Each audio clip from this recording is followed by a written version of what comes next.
Very very good morning प्यारे बच्चों, सलाम अलैकुम। साइंस का टॉपिक है नोइंग एनवायरनमेंट, पेज नंबर 113। तो आज का जो टॉपिक है that is relationship between biotic and abiotic components.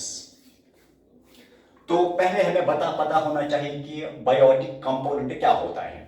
जैसे biotic means living components, living components, ठीक है।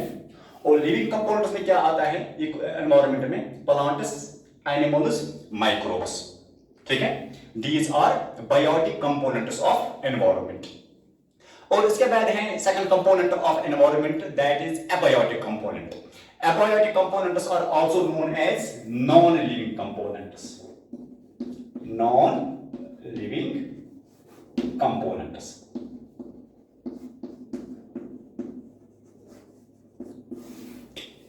और हमारे एनवायरनमेंट में बहुत सारे नॉन लिविंग कंपोनेंट्स हैं, जैसे air, water, land, soil, mountains वगैरह वगैरह। अब यहाँ पे टॉपिक में है relationship between biotic and abiotic. एक बायोटिक कंपोनेंट को क्या रिलेशनशिप है किसके साथ? एबायोटिक के साथ। जैसा हम जानते हैं, अगर हम प्लांट्स की बात करेंगे, जो प्लांट्स हैं और जो एनिमल्स हैं,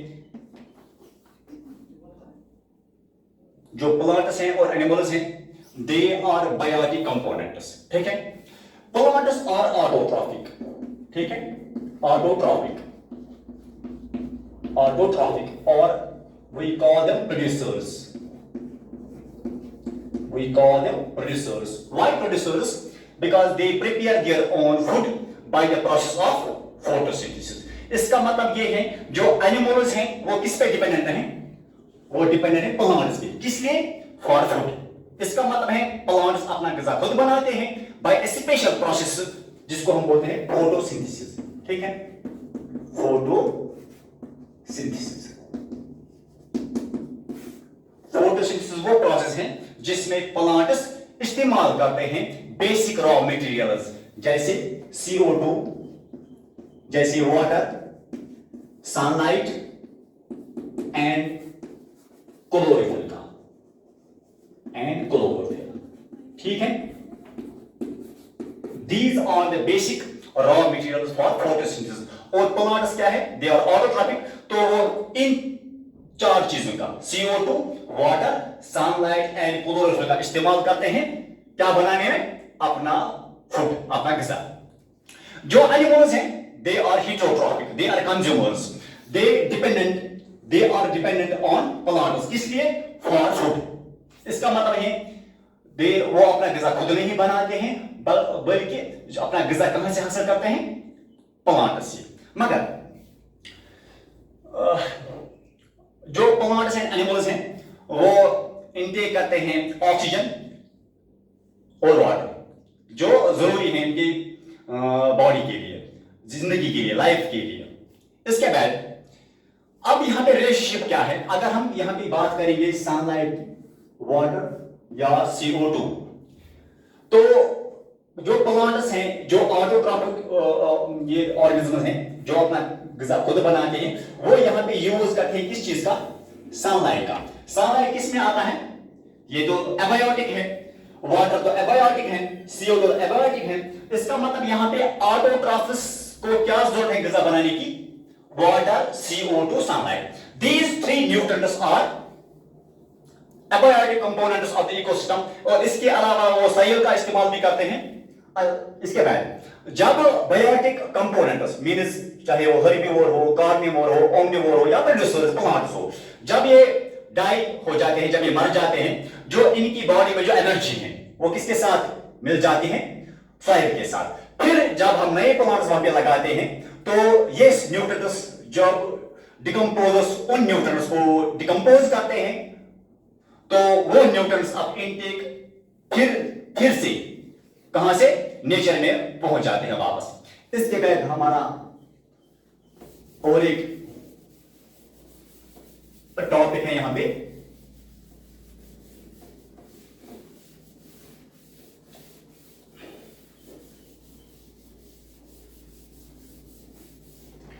human beings and environment.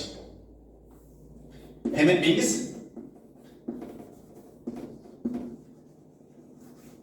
and environment.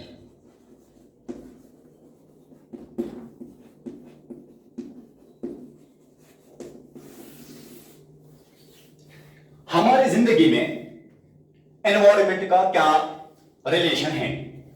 जैसा आप जानते हैं बेटा कि जो एनवायरमेंट है वहां से हमें ऑक्सीजन मिलता है, फूड मिलता है, वाटर मिलता है और इसके अलावा शेल्टर भी। तो ये बेसिक चीजें हैं जो हमको कहां से मिलते हैं? एनवायरमेंट से मिलते हैं। मगर इंसान ने सारे नीड्स, चाहे वो स्मॉल हो या बिग हो, वो हमें कहां से मिलते हैं? एनवायरमेंट से मिलते हैं। तो इंसान ने डिफोरेस्टेशन स्टार्ट करना, डिफोरेस्टेशन करते हैं, डिफोरेस्टेशन ह्यूमन बीइंग्स।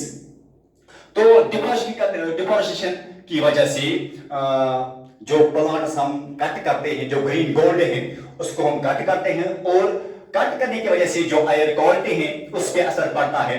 हम हाउस बनाने के लिए, रोड्स बनाने के लिए, बिल्डिंग बनाने के लिए क्या काटते हैं? Green gold, forests. तो उससे जो एयर की क्वालिटी है, तो जो वहां पे एनिमल्स रहते हैं, चाहे वो हर्बीवोर हो, कार्निवोर हो, ओमनिवोर हो, उनके रहन सहन पे बहुत असर पड़ता है। तो पहला चीज क्या है जो इंसान ने किए हैं? पहला है डिफोरेस्टेशन। डिफोरेस्टेशन मींस क्या होता है? Cutting of trees. Deforestation means cutting of trees.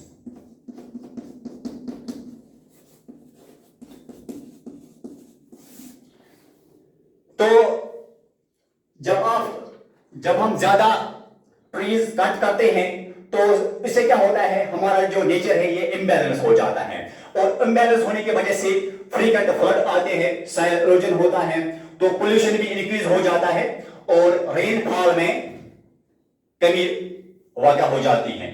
तो हमें क्या करना है?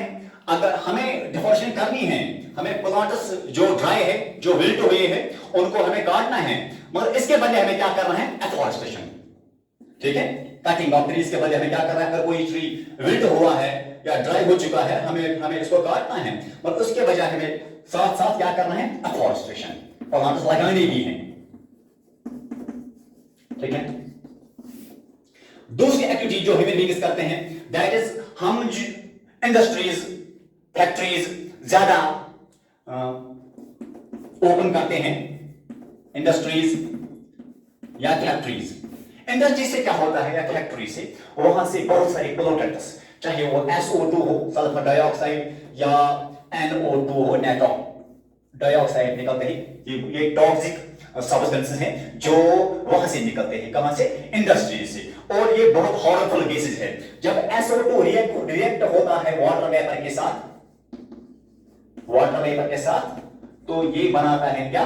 Sulphuric acid, H2SO4, sulphuric acid. और ऐसे जब NO2 रिएक्ट होता है, नाइट्रोजन डाइऑक्साइड जब रिएक्ट होता है किसके साथ? वाटर वेपर के साथ, तो ये बनाता है नाइट्रिक एसिड। ठीक है। तो ये दोनों क्या है? ये दोनों हार्मफुल गैसेस है जो वाटर की शक्ल में हमारे जो मॉन्यूमेंट्स हैं, बिल्डिंग्स हैं, उन पे गिरकर उनकी जो ब्यूटी है, उनकी जो खूबसूरती है, उसको हार्म करते हैं। जैसे ताजमहल में है, जो ताजमहल की ब्यूटी है, उसकी खूबसूरती, उसकी चार्म को वो अब मार्बल कैंसर हो चुका है। तो ये जब हम ज्यादा इंडस्ट्रीज या फैक्ट्रीज लगाते हैं तो उससे ये पोल्यूटेंट्स वहां से निकलते हैं। इसके बाद है तीसरे नंबर पे, दिन ब दिन जो है व्हीकल्स इनकी क्वांटिटी क्या होती है? इंक्रीज। इसका मतलब ये है with the increase in human population, number of vehicles are also increasing. जितनी पॉपुलेशन ह्यूमन बीइंग्स की इंक्रीज हो गई, इतनी डिमांड बढ़ गई किसकी? ट्रांसपोर्टेशन की। और आपको पता है व्हीकल से क्या निकलता है? गैसेस। और वो गैसेस हमारे एनवायरनमेंट को पोल्यूट करता है, पोल्यूशन करता है। और न कि सिर्फ पोल्यूशन, जो कि और इसके साथ साथ साउंड पोल्यूशन भी होता है। किससे? जो व्हीकल से, व्हीकल की मूवमेंट से, जो vehicle impact of pollution on human health, के जो ह्यूमन हेल्थ है इस पे क्या असरात हैं पोल्यूशन की। पहला है एयर पोल्यूशन। जो एयर पोल्यूशन है इससे क्या इंपैक्ट पड़ता है किस पे? ह्यूमन हेल्थ पे। पहला अस्थमा, दूसरा है लंग कैंसर एंड तीसरा है निमोनिया। जब एयर में अनडिजायरेबल पोल्यूटेंट्स की क्वांटिटी ज्यादा होती है तो उससे क्या है, हमारा जो एयर है ये अनडिजायरेबल बन जाता है, तो उससे बहुत सारी डिजीज ह्यूमंस को लग जाती है। जो पहली डिजीज है that is asthma and second one is lung cancer and third one is pneumonia. ठीक है। इसके अलावा अगर वाटर पोल्यूशन होगा हमारे एनवायरनमेंट में तो उससे ह्यूमन हेल्थ पे क्या इंपैक्ट पड़ेगा?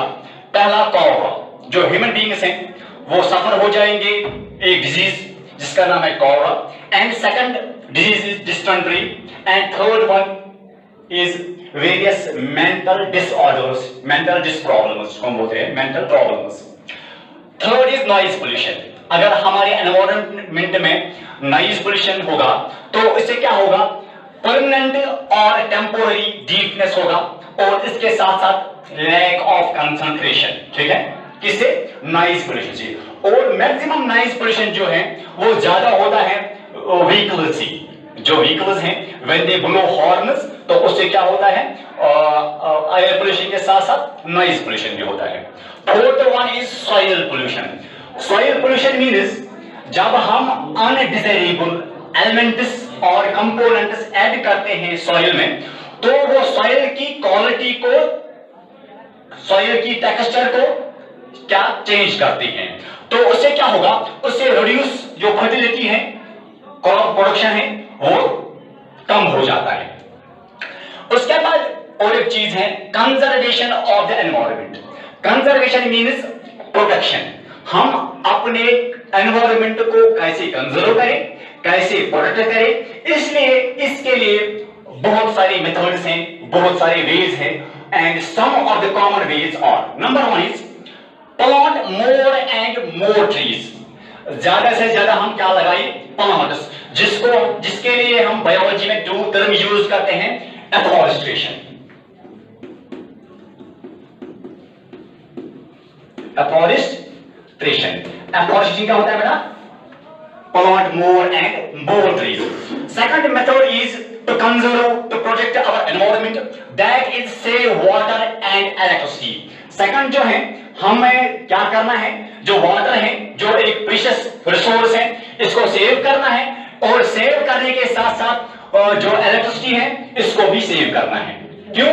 कि जो आइंदा जनरेशन है वो भी देखें कि वाटर क्या है और उनको कोई प्रॉब्लम ना हो वाटर हासिल करने में। थर्ड वन इज कि हम कैसे कंजर्व करें, दैट इज हमें रिड्यूस करना है जो केमिकल फर्टिलाइजर्स हैं, केमिकल फर्टिलाइजर्स जो हैं